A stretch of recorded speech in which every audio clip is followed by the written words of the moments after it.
사랑과 평화가 함께하는 가톨릭 한마당.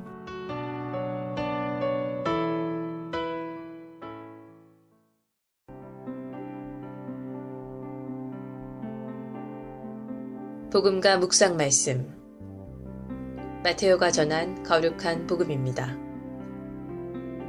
그때 예수님께서 제자들에게 말씀하셨다. 너희는 세상의 소금이다. 그러나 소금이 제맛을 잃으면 무엇으로 다시 짜게 할 수 있겠느냐. 아무 쓸모가 없으니 밖에 버려져 사람들에게 짓밟히에 따릅니다. 너희는 세상의 빛이다. 산 위에 자리 잡은 고울은 감추어질 수 없다. 등불은 켜서 함지 속이 아니라 등경 위에 놓는다. 그렇게 하여 집 안에 있는 모든 사람을 비춘다. 이와 같이 너희의 빛이 사람들 앞에 비추어 그들이 너희의 착한 행실을 보고 하늘에 계신 너희 아버지를 찬양하게 하여라. 주님의 말씀입니다.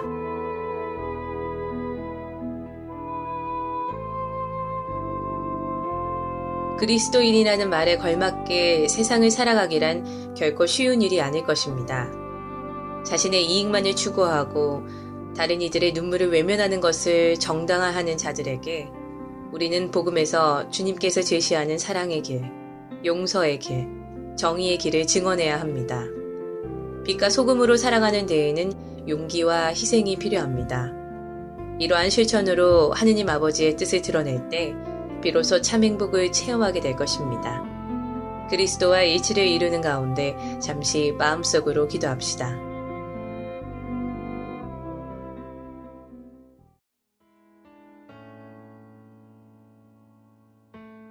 오늘의 말씀, 성정아상 바오로 성당 이경환 신부님의 말씀입니다. 꼴값하고 있네. 깜짝 놀랐죠? 강론서부터 무슨 꼴값을 하고 있네, 상스러운 소리를 하시나. 꼴값하고 있네 라는 말 많이 들어보신지 모르겠습니다만, 어렸을 적에 어떤 엉뚱한 행동이나 잘못된 행동을 했을 때 어른들이 주로 하시던 말씀입니다. 그런데 오늘 저는 이 꼴값하고 있네 라는 말을 다시 한번 자리매김해 봤으면 좋겠습니다. 우선 꼴이란 말은 모양이라는 표준어의 옛 말로서 본디 갖추고 있는 모습을 가리키는 말입니다. 본래 가지고 있는 모양을 꼴이라고 하죠. 즉 꼴값이라는 말은 본디 갖추고 있는 그 모습과 그 모양을 드러내고 나타내는 것이라고 할 수 있습니다.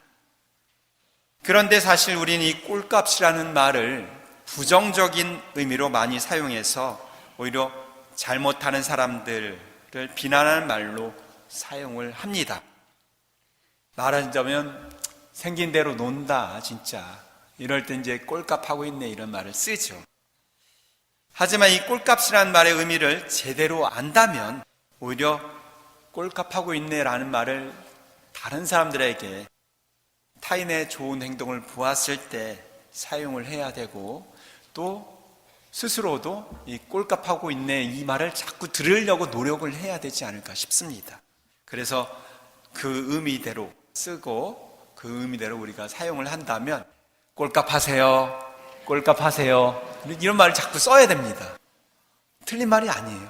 근데 이게 의미 전달이 우리가 부정적인 의미로 사용하기 때문에 이 말을 아주 꺼려합니다. 갑자기 무슨 꼴값 얘기를 하나 당황하셨겠지만, 사실 오늘 복음 말씀에서 예수님께서는 당신을 따르는 우리 신앙인들에게 꼴값을 하라고 절실히 요구하고 계신 거죠. 너희는 세상의 소금이다, 세상의 빛이다. 세상의 빛과 소금으로서 그 값어치를, 그 역할을 해내라고 말씀하시기 때문에 제가 꼴값에 대해서 얘기를 하는 겁니다. 그런데 오늘 복음 말씀대로 그 소금이 짠맛을 잃고 등불이 뒷박에 덮여 있다면 그 소금과 그 등불은 이미 소금과 빛이 되기를 포기한 아무데도 쓸데없는 아무것도 아닌 것이 될 수 있겠죠. 즉 우리가 세상의 소금과 빛으로서 그 꼴값을 하지 못한다면 이 세상은 정말로 심심하고 싱겁고 아무 맛도 나지 않는, 그걸 다른 말로 표현하면 살맛 나지 않는 그런 세상이 될 것이고, 빛이 없어서 컴컴하고 답답하고 무서워서 불안에 떠는 세상이 될 겁니다. 자, 우리가 살아가는 세상 어떠세요? 살만 납니까? 불안하고 답답합니까? 어떤 편이에요? 세상을 살아가다 보면 물론 살만 나지 않는, 또 우리를 답답하게 하는, 우리를 불안에 떨게 하는 그런 일들이 많이 있습니다. 그러한 일들을 접하면서 우리 신앙인들은 그런 일들을 하는 사람들을 욕하고 또 비난하고 컴플레인하고 하지만, 먼저 우리 자신을 한 번 더 되돌아보고 주님 말씀에 따라서 세상의 빛과 소금의 역할을 해내지 못하고 있음을 반성하면서 더욱더 그 책임을 통감해야 할 것입니다. 이러한 세상의 무의미와 어두움의 해결책을 알고 있는 우리 신앙인들에게 그 1차적인 책임이 있음을 먼저 깨달아야 되겠죠.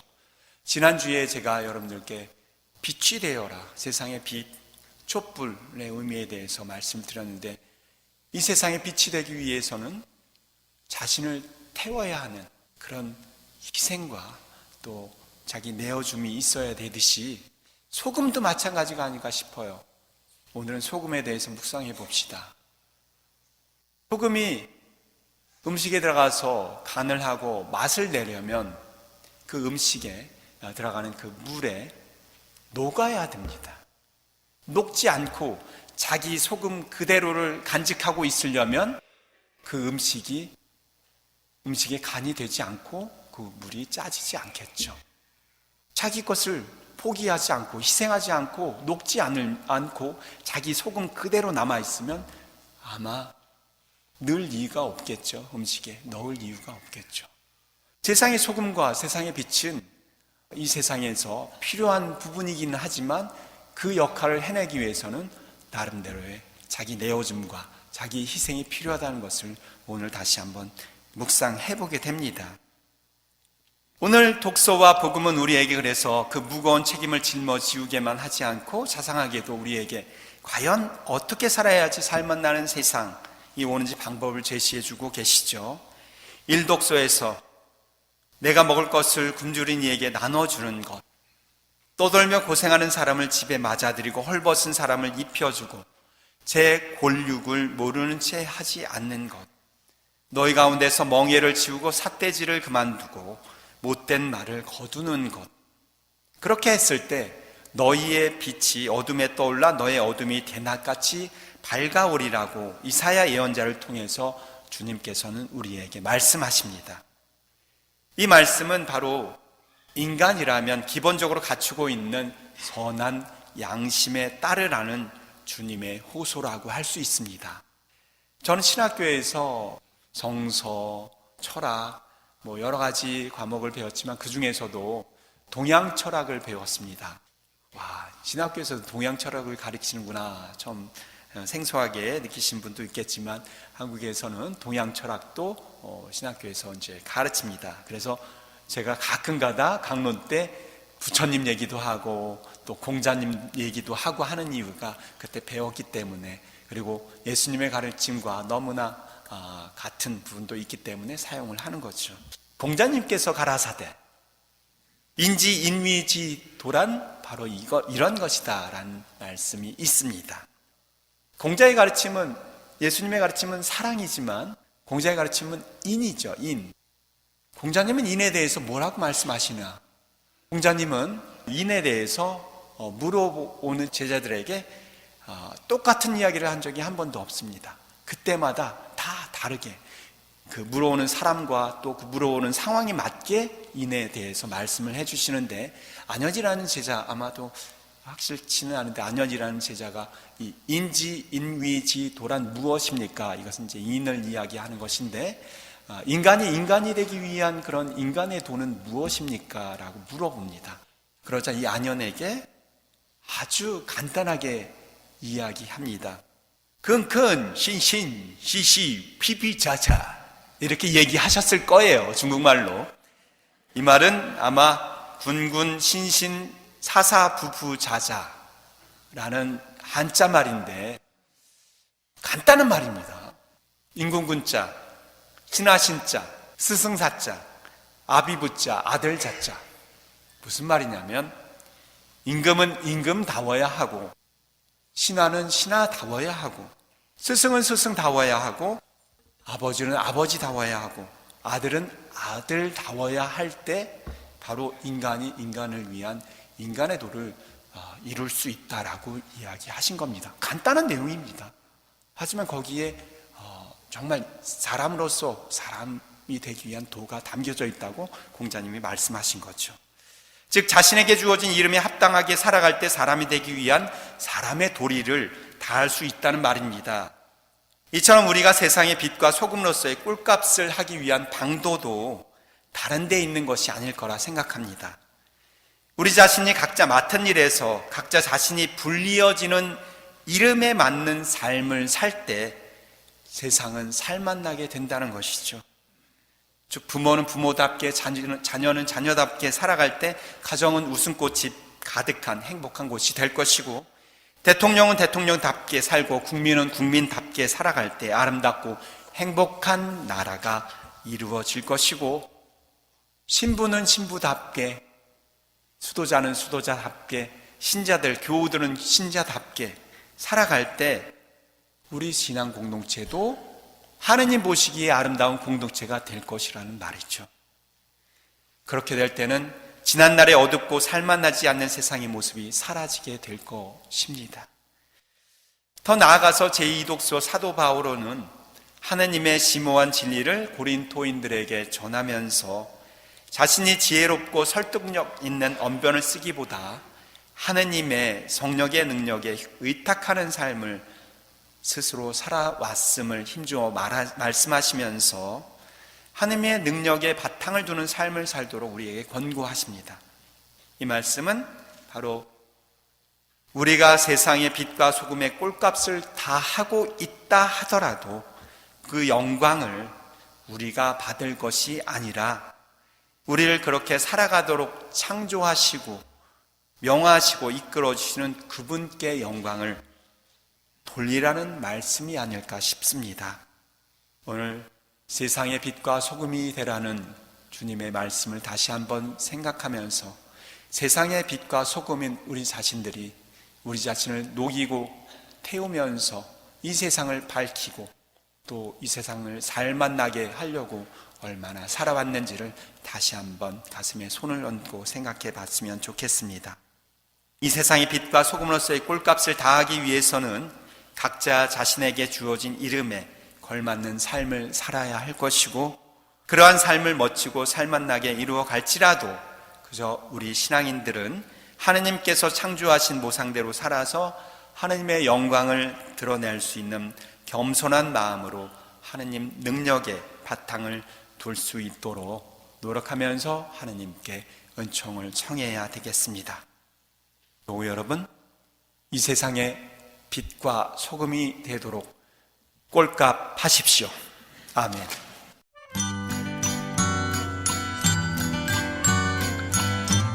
나무자전거가 부릅니다. 지우개.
시카고 지역 카톨릭 한인 공동체 소식과 공지사항을 전해드리는 카톨릭 게시판 시간입니다.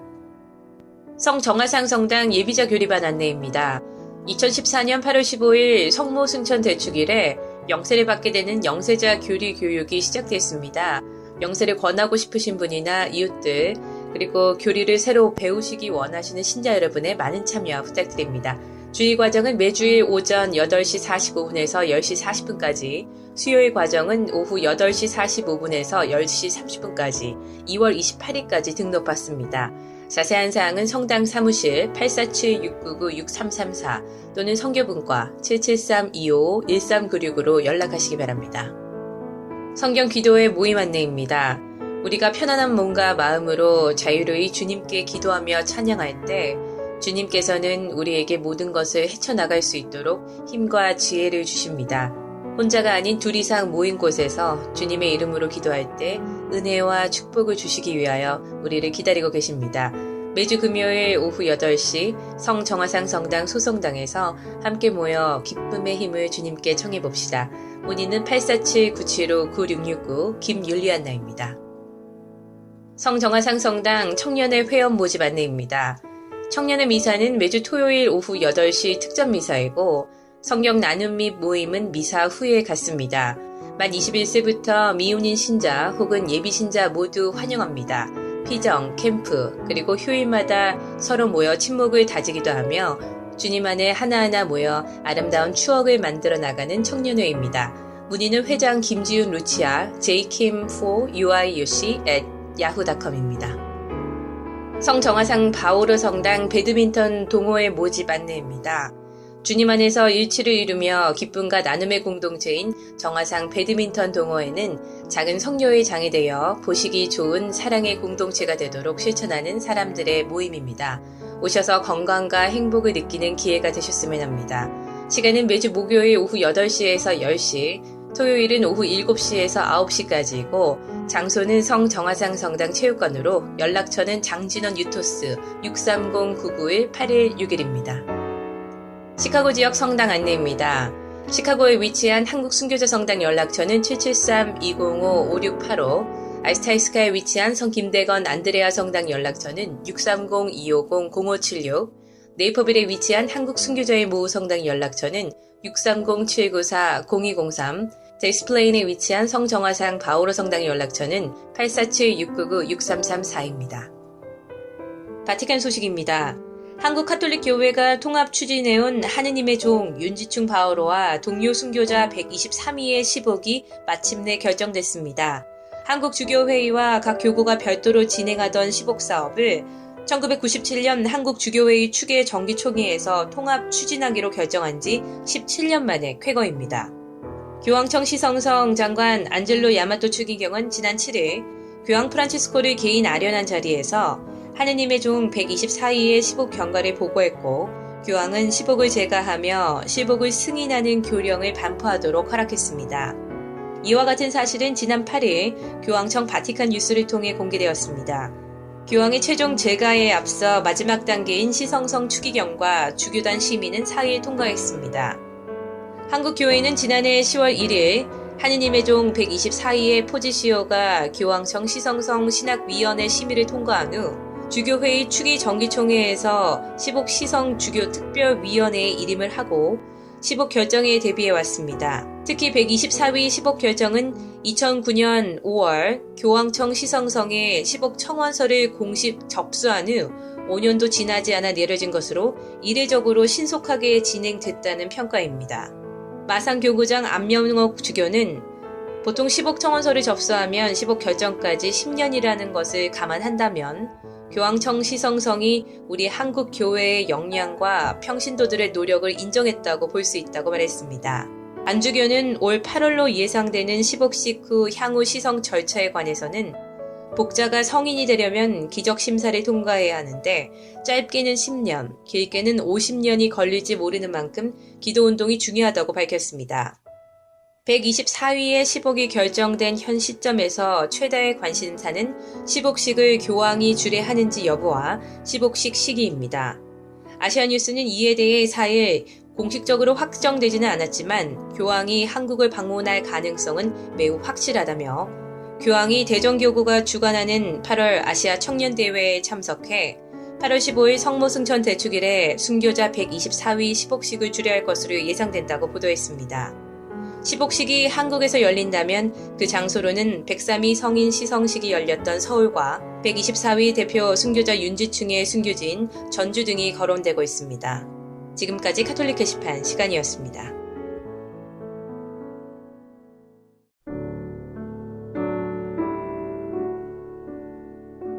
오분교리 향주삼덕과 복음삼덕에 대해 말씀드리겠습니다.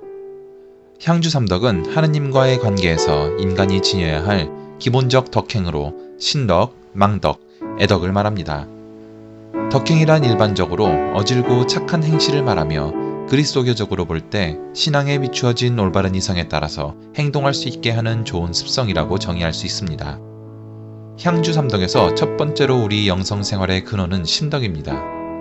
신덕은 신학적 의미에서 크게 두 가지로 볼 수 있습니다.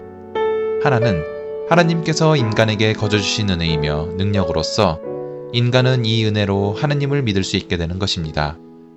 다른 하나는 하나님의 은혜를 받은 인간이 하나님을 신봉하는 태도를 말합니다. 두 번째로 영성생활이라는 긴 여정을 따라 영원한 생명을 지향하며 하나님께 다가갈 수 있는 것은 망덕이 있기 때문입니다. 이 망덕으로 우리는 역경을 이겨내고 절망을 극복하며 죄에 빠졌을 때에도 회개할 용기를 얻고 구원에 대한 희망을 가질 수 있습니다. 세 번째로 애덕은 넓은 의미로 하느님의 사랑에 응답하고 사랑 속에 머무는 상태를 말하나 좁게는 하느님을 사랑할 수 있는 능력과 성향을 말합니다. 이는 사랑 자체이신 하느님이 우리에게 주신 것이나 애덕은 사랑받기보다 사랑하는 행위로 나타나고 하나님과 이웃을 대상으로 하며 모든 선의 근원이신 하나님과 일치하기를 궁극 목적으로 하고 있습니다. 그러므로 애덕은 모든 덕행 중 가장 뛰어난 덕입니다. 복음 삼덕은 수도 생활의 특성을 이루는 세 가지 요소인 가난, 정결, 순명의 덕으로 수도자가 바라는 서원 내용입니다. 가난이란 검소한 생활뿐 아니라 소유권 포기와 재물 사용에 있어 장상의 규제를 받음을 의미합니다. 정결은 하느님 나라를 위한 독신을 서약하여 하느님과 그리스도께 대한 사랑을 표현하며 자신을 보다 완전하게 기도와 봉사활동에 바침을 의미합니다. 마지막으로 순명은 서로의 종이 되어 공동체의 질서를 유지하고 예수님의 모범을 따라 하느님의 뜻에 복종함을 말합니다.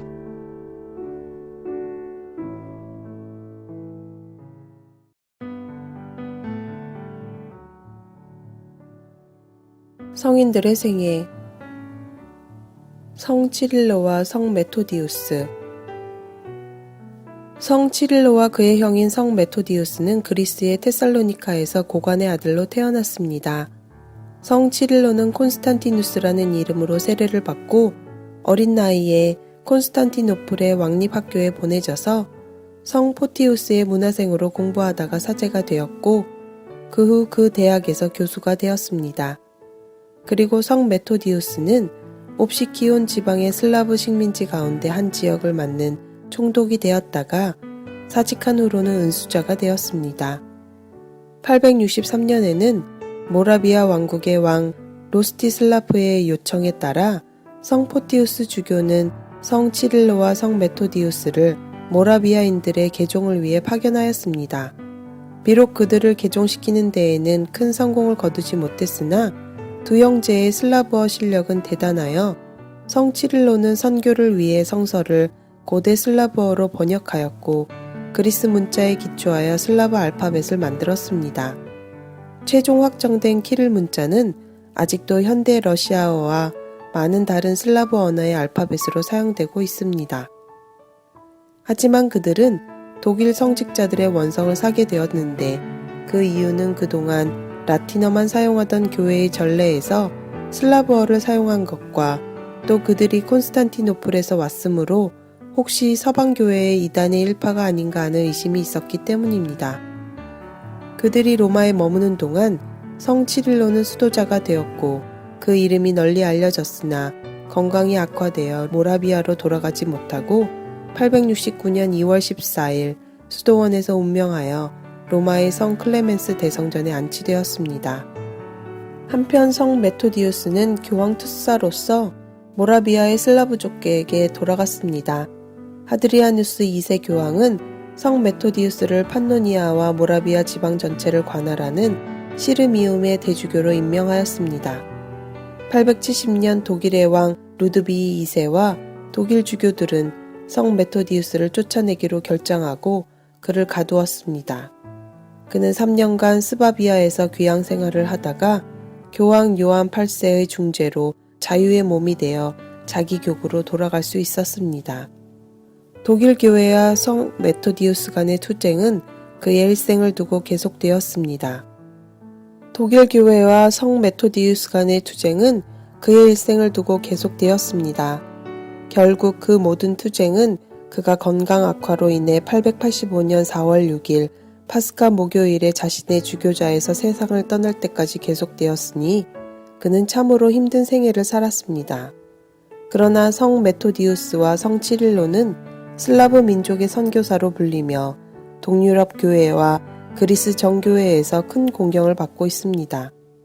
그리고 그가 행한 전례는 오늘날의 러시아 전례로 되어 러시아, 세르비아, 우크라이나 등지에서 그대로 전해오고 있습니다. 그들의 축일이 전 세계로 확대된 것은 1880년 교황 레오 13세의 회칙에 의해 이루어졌고 1985년 교황 요한 바오로 2세는 회칙 슬라브인들의 사도들을 통해 성 베네딕투스와 함께 이들을 유럽의 수호성인으로 선포하였습니다.